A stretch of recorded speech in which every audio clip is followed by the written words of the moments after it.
Hello friends, demand chapter में ही continue करते हैं और एक नया टॉपिक इसका स्नॉब इफेक्ट पढ़ते हैं।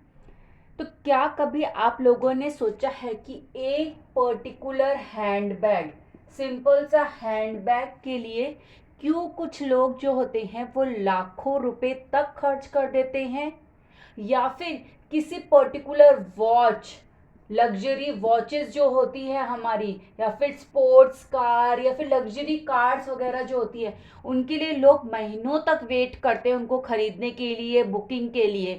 क्यों ऐसा? टाइम तो सभी दिखाएंगे, सभी बैग में आप सामान रख सकते हो, देन वाई? क्यों उनमें ऐसा कुछ खास बात होती है कि आप इतना एक्सपेंसिव चीज़ें खरीदते हो और इतना वेट करते हो उनको खरीदने के लिए?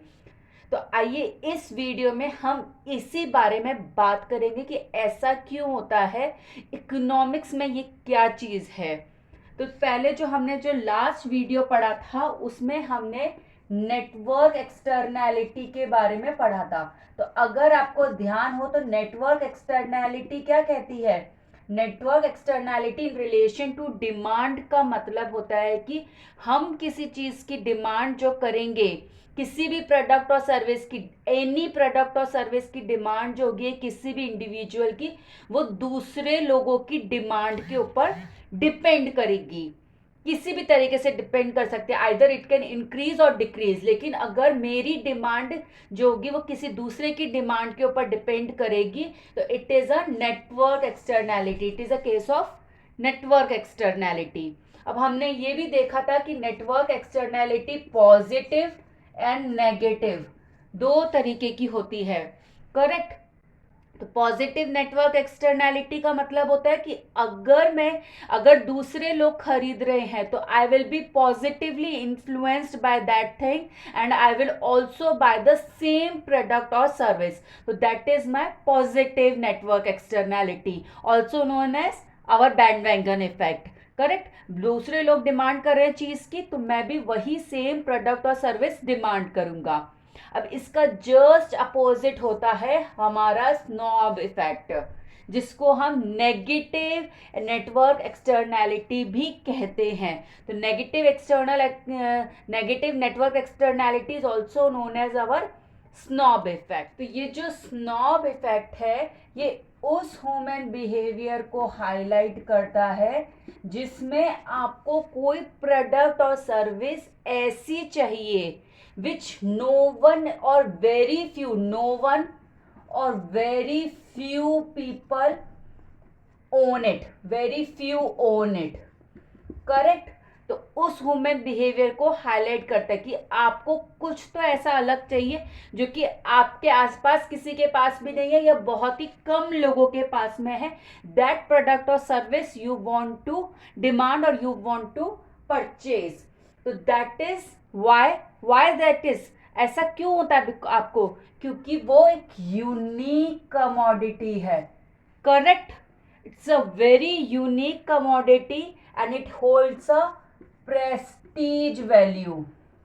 It holds a prestige value. इसकी अलग ही prestige value होती है और उस prestige value और उस uniqueness के लिए ही आप इतना amount पे करते हो या फिर आप इतने टाइम के लिए उसके लिए वेट करते हो।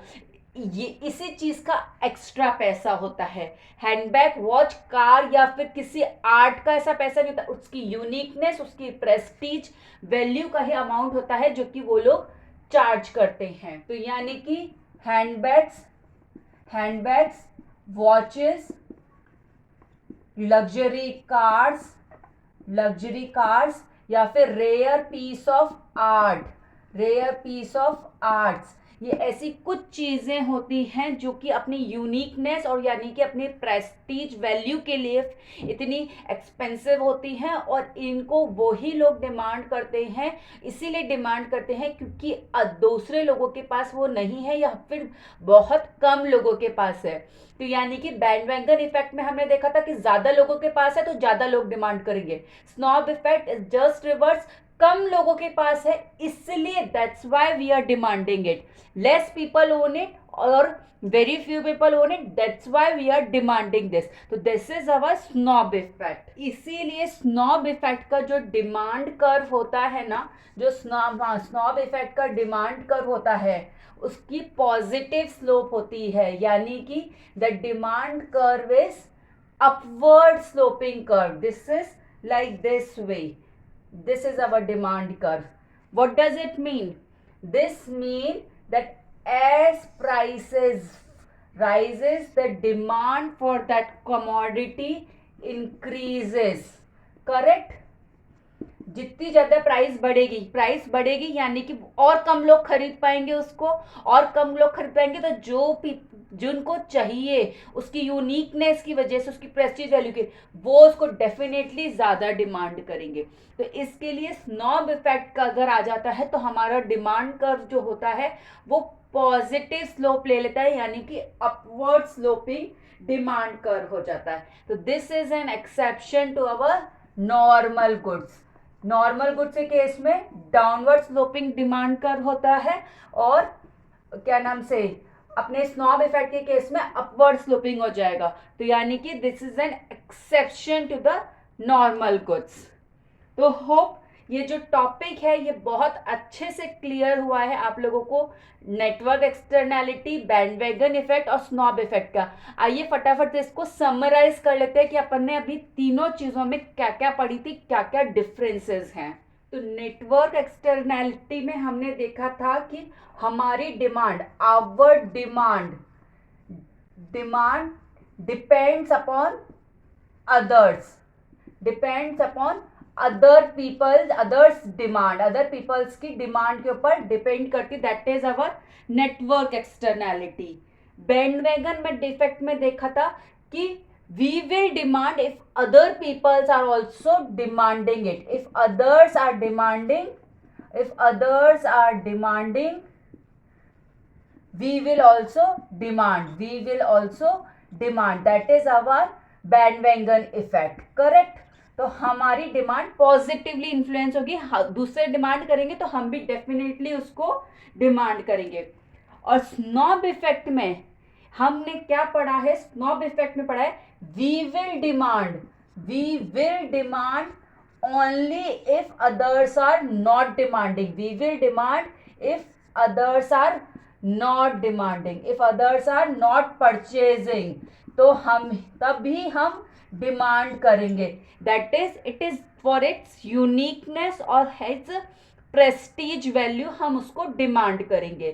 तो ये एक हमारी समरी हो गई नेटवर्क एक्सटर्नैलिटी, बैंडवैगन इफेक्ट और स्नॉब इफेक्ट के बारे में. होप इसके बारे में आपको कोई डाउट नहीं है, ये टॉपिक हमारा बहुत अच्छे से क्लियर हुआ है. नेक्स्ट वीडियोस में हम इससे रिलेटेड काफ़ी सारे MCQs सॉल्व करेंगे. प्लीज़ चैनल को लाइक, शेयर, सब्सक्राइब ज़रूर करिएगा और नोटिफिकेशन बटन प्रेस कीजिएगा ताकि आगे आने वाले MCQs का नोटिफिकेशन आपको टाइमली मिल सके. मिलते हैं नेक्स्ट वीडियो में, तब तक के लिए बाय बाय.